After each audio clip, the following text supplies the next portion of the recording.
रहे थे, बहुत सारे अफवाह थी कि भाई सब जो है ऐसे ही चल रहा है, जब कहो तब बुलडोजर चल जाता है, तोड़ फोड़ हो जाती है। तो इसका क्या जवाब है? डेवलपमेंट क्या होगा अगर वो इन्वेस्टमेंट कर दे?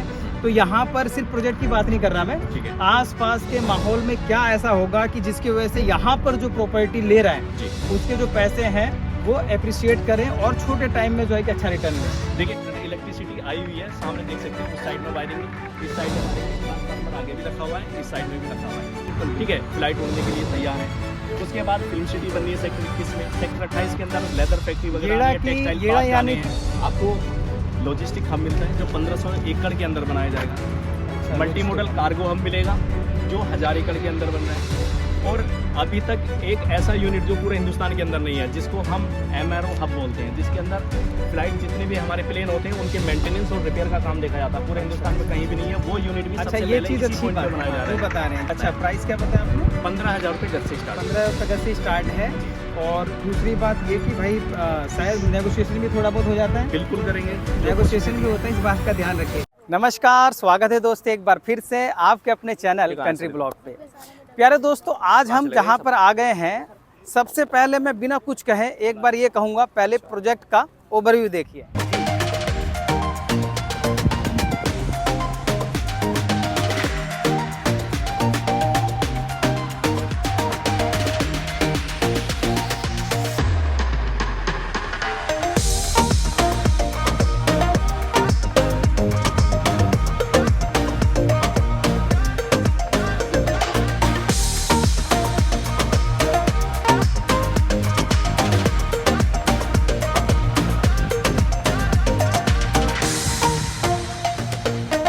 दोस्तों, आज हम खड़े हैं यमुना एक्सप्रेसवे पे और मैं आपको बता दूं कि ये जो टाउनशिप है इसका नाम है श्री राधा रानी टाउनशिप। और आप सभी जानते हैं कि काफ़ी टाइम से ये टाउनशिप डेवलप हो रही है और आप देख सकते हैं जो मैंने अभी ओवरव्यू में दिखाया कि यहाँ का जो डेवलपमेंट है वो धीरे धीरे अपनी रफ्तार पकड़ रहा है। और लेकिन जब इसका पूरा डेवलपमेंट हो जाएगा तो यकीन मान के चलिए आने वाले समय में फिर आपके हाथ से अपॉर्चुनिटी निकल जाएगी।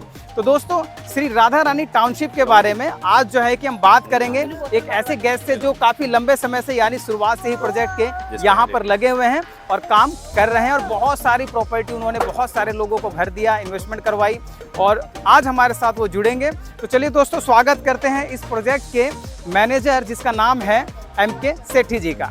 आइए सेठी साहब, क्या हाल चाल है सर? बहुत बढ़िया रंजीत जी, आप बताइए। सबसे पहले भाई मैं बता दूं कि प्रोजेक्ट के शुरू से ही काफ़ी मेहनत कर रहे हैं और ये सारा डेवलपमेंट जो दिख रहा है आपको आसपास, एक बार मैं कहूँगा कैमरामैन से जो है पूरा कैमरा घुमा के ओवरव्यू दिखा दें। ये जितना डेवलपमेंट आपको दिख रहा है, सख्त गर्मी में चाहे ठंडी हो बरसात हो, हमारे MK साहब जो है लगे रहते हैं। तो सबसे पहले मैं आपसे सर ये पूछूंगा कि भाई ये प्रोजेक्ट जो है, शुरू में तो लोग ये कह रहे थे, बहुत सारे अफवाह थी कि भाई सब जो है ऐसे ही चल रहा है, जब कहो तब बुलडोजर चल जाता है, तोड़ फोड़ हो जाती है। तो इसका क्या जवाब है? क्योंकि सबसे ज़्यादा ना यही सवाल जो है कि लोगों के मन में है जेवर साइड में इन्वेस्टमेंट करने के लिए। देखिए, जेवर की लोकेशन में जहाँ पर मुद्दा उठाया आपने कि हाँ जी तोड़फोड़ चल रही है या बुलडोजर घूमते हैं, तो एक्वायरिंग जोन के अंदर जो ज़मीनें होती हैं, जो येडा का जो मास्टर प्लान है ना 2031, इसके अकॉर्डिंग जो एक्वायरिंग जोन के अंदर लैंड आती है, हमेशा आपने देखा होगा तोड़फोड़ और जितनी भी अथॉरिटी ने एक्शन लिए हैं उन्हीं ज़मीनों के पर लिए हैं जो ज़मीनें एक्वायरिंग जोन के अंदर आती है। और आज जिस प्रोजेक्ट पर आप खड़े हुए हो, ये एक्वायरिंग जोन से अराउंड 8 से 10 किलोमीटर की दूरी पर हम बैठे हुए हैं। तो मास्टर प्लान का यहाँ पर हमारी ज़मीन में एक्वायरिंग जोन नहीं लगता, जिसकी वजह से डेवलपमेंट भी आप देख रहे हो। डे 1 से डेवलपमेंट जब लॉन्चिंग करी थी उस टाइम से डेवलपमेंट चल रहा है और आप लोगों से कमिटमेंट किया था कि 1 साल के अंदर प्रोजेक्ट को ओवरऑल डेवलप कर देंगे। तो आप देख रहे हैं कि फ्रंट रोड से सारे एंट्री रोड कर दिए, डेवलपमेंट तेजी से चल रहा है और 1 साल में कवर करेंगे पूरे। दिख भी रहा है, देख सकते हैं कि भाई अच्छी खासी 40 फुट की सड़क पर हम खड़े हैं और इन्होंने जैसा बताया कि भाई जो एक्वायरिंग जोन है वहाँ से भी 8 से 10 किलोमीटर की दूरी है और ऑन एक्सप्रेस वे है। देखिए, यहाँ से आपको जो जेवर एयरपोर्ट है वहाँ जाने के लिए ज़्यादा नहीं, मुश्किल से 10 मिनट से भी कम टाइम लगेगा और आप जेवर कट है जो एयरपोर्ट के लिए जा रहा है वहाँ पे पहुँच जाएंगे 5 मिनट के डिस्टेंस मान के चलिए मोटा मोटा। अब सर जो दूसरी बात है कि भाई सबसे जो इम्पोर्टेंट है, आदमी में चलिए तो इंसान समझ लेता है कि भाई ठीक है डेवलपमेंट चल रहा है, प्रोजेक्ट सही है। सबसे छोटा और सबसे बड़ा कितने साइज़ का प्लॉट है, कितने गज का है? देखिए, अगर साइज़ की बात करते हैं रंजीत जी, मिनिमम साइज़ प्रोजेक्ट के अंदर जो कमर्शियल बेल्ट में स्टार्ट होता है हमारा, वो 50 गज से शुरू हो जाते हैं और रेजिडेंशियल प्लॉट के अंदर आप 60 गज से स्टार्ट कर 100 गज में, 150 गज में, 200 गज में, 250, 500 गज तक के साइज़ में जा सकते हो। अवेलेबिलिटी सभी साइज़ की। अच्छा, और हमें सर ये बताएं कि रजिस्ट्री का क्या है सिस्टम और म्यूटेशन होगी कब और क्या पूरा पेमेंट प्लान है? देखिए, ये जब हमारे लास्ट टाइम आपसे बात हुई थी, हमने बताया था कि हम 60% पर इस प्रोजेक्ट के अंदर रजिस्ट्री ऑफर कर देंगे, लेकिन अब उस चीज़ को बढ़ाकर हमने 70% कर दिया। अब रजिस्ट्री 70% पे करा रहे हैं। अच्छा, यानी इसका मतलब कि जैसे जैसे डेवलपमेंट होता जाएगा जी, शायद रजिस्ट्री फिर 100% पे होगी। 100% पे भी हो जाएगी। एक दिन ऐसा आएगा और 2-4 महीने और के बाद। बुकिंग अमाउंट क्या है? बुकिंग अमाउंट तो ये है, आप इंसान जैसे ही कोई विजिट करने के लिए आते हैं, उनको कोई यूनिट समझ में आती है, टोकन अमाउंट 11,000 रुपये से स्टार्ट करके कर सकते हैं, 21,000 दे सकते हैं, 51,000 दे सकते हैं, जो भी पॉसिबिलिटी है उतना अमाउंट देकर अपने यूनिट को होल्ड करा लो और विद इन वीक के अंदर डाउन पेमेंट 40% हमारी उसको कंप्लीट कर दो, देन उसके बाद अपनी रजिस्ट्री का प्रोसेस स्टार्ट कर दो। चलिए, ये तो देखिए आपकी हो गई भाई पेपर की जो लीगैलिटीज़ हैं, जो भी डॉक्यूमेंटेशन है वो हो गई। अब सबसे बड़ा सवाल जो है, जो भी यहाँ पे कोई प्रॉपर्टी लेने आता है या लेना चाहता है, वहाँ पे देखिए वो क्या सोचता है कस्टमर कि भाई डेवलपमेंट क्या होगा। अगर वो इन्वेस्टमेंट कर दे तो यहाँ पर सिर्फ प्रोजेक्ट की बात नहीं कर रहा मैं, ठीक है, आसपास के माहौल में क्या ऐसा होगा कि जिसकी वजह से यहाँ पर जो प्रॉपर्टी ले रहा है जी, उसके जो पैसे हैं वो अप्रिशिएट करें और छोटे टाइम में जो है कि अच्छा रिटर्न लें। देखिए, हमेशा आपने देखा होगा रंजीत जी कि छोटे जो कम बजट की प्रॉपर्टीज होती हैं और वो डेवलपिंग जोन के अंदर है, तो वो हमेशा बाजी मारती है अप्रिसिएशन के रेशियो में। आप जो डेवलप जोन है, जैसे नोएडा की बात करते हैं, गुड़गांव की बात करते हैं, वहाँ पर अगर आप प्रॉपर्टी खरीदना चाहेंगे तो 1-1.5 लाख रुपए की प्रॉपर्टी नॉर्मल मिलते हैं, ये रेट मिलते हैं। बिल्कुल बिल्कुल। यहाँ पर रेट स्टार्ट होते हैं 15,000 रुपये से। तो 15,000 रुपये की रेट की प्रॉपर्टी अगर आप कोई भी बंदा खरीदता है तो इस पे अप्रिसिएशन का रेशियो तेजी से जाता अच्छा, है। प्राइस क्या बताया आपने? 15,000 रुपये गज से स्टार्ट। 15 रुपये गज से स्टार्ट है। जी, और दूसरी बात ये कि भाई शायद नेगोशिएशन भी थोड़ा बहुत हो जाता है। बिल्कुल करेंगे, नेगोशिएशन भी होता है, इस बात का ध्यान रखिएगा, ठीक है। हाँ, मैं ये पूछा था बड़े बड़े प्रोजेक्ट क्या है येड़ा ने, जो अथॉरिटी ने मैं बता रहा हूँ कि यहाँ पे आसपास जो अप्रिसिएशन आएगा उसके अकॉर्डिंग हमारे सराउंडिंग एरिया में बहुत सारी ऐसी योजनाएं हैं जो गवर्नमेंट पूरी तरीके से अप्रूव कर चुकी हैं, जो मास्टर प्लान के अकॉर्डिंग 2031 के अकॉर्डिंग बननी है। जैसे फिल्म सिटी वगैरह बननी है, हाँ। जेवर एयरपोर्ट तो बड़ा प्रोजेक्ट है ही, हाँ, वो तो बन ही रहा है और डिलीवर लगभग भी बन होने के वाला तैयार हो गया, उसका। बिल्कुल ठीक है, फ्लाइट उड़ने के लिए तैयार है। उसके बाद फिल्म सिटी बननी है सेक्टर 21 में, सेक्टर 28 के अंदर लेदर फैक्ट्री वगैरह, येड़ा यानी कि Yamuna express way industrial development authority है। तो यहाँ पे सेक्टर 21 में फिल्म सिटी का इनॉग्रेशन भी हो चुका है, एम आई राइट सर? Yes, right. तो इनॉग्रेशन हो चुका है लेदर फैक्ट्री, लेदर कहाँ पे बता रहे हैं आप? सेक्टर 28 में। अच्छा, सेक्टर 28 में लेदर की पूरी इंडस्ट्री डेवलप होगी। और एक चीज़ समझनी है आपको, यहाँ जब किसी सेक्टर की बात हो रही है तो एक छोटे से आधे किलोमीटर 1 किलोमीटर के दायरे की बात नहीं हो रही, बहुत बड़े दायरे की बात हो रही है।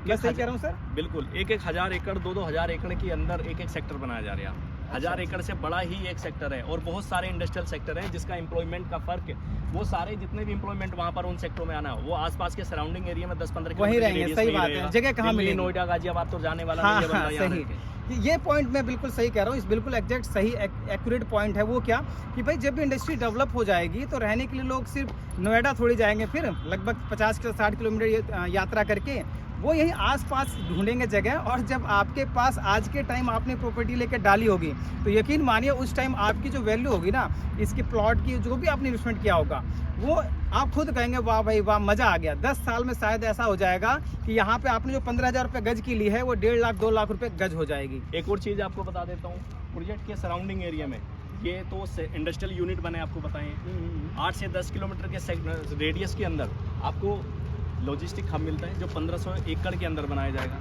अच्छा, मल्टी मॉडल कार्गो हब मिलेगा जो 1000 एकड़ के अंदर बन रहा है। और अभी तक एक ऐसा यूनिट जो पूरे हिंदुस्तान के अंदर नहीं है, जिसको हम MRO हब बोलते हैं, जिसके अंदर फ्लाइट जितने भी हमारे प्लेन होते हैं उनके मेंटेनेंस और रिपेयर का काम देखा जाता है, पूरे हिंदुस्तान में कहीं भी नहीं है। वो यूनिट भी अच्छा, सबसे ये पहले चीज़ इसी अच्छी पॉइंट बात पे बनाया जा है, रहा है। बता रहे हैं कि मतलब जो मेंटेनेंस होगी एरोप्लेन्स की वो यहाँ पे होगी, उसकी व्यवस्था की जाएगी।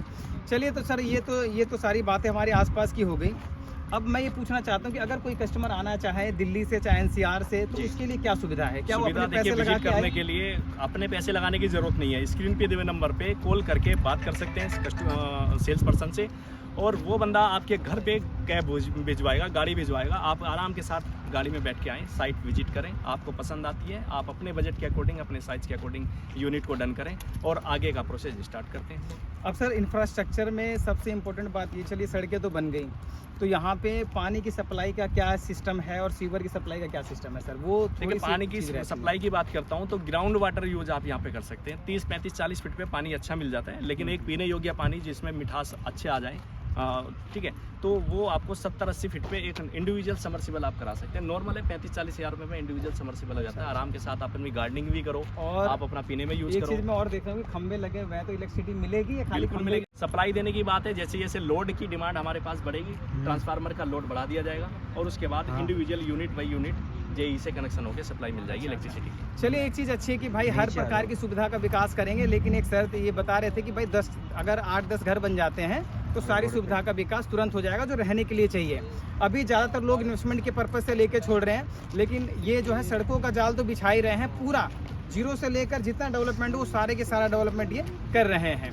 तो सर आपने जो है समय दिया, इंपॉर्टेंट समय, आप जो है कि भाई अपने अटेंड कर रहे थे कस्टमर, उसके बीच में आपने समय दिया, इसके लिए बहुत बहुत धन्यवाद।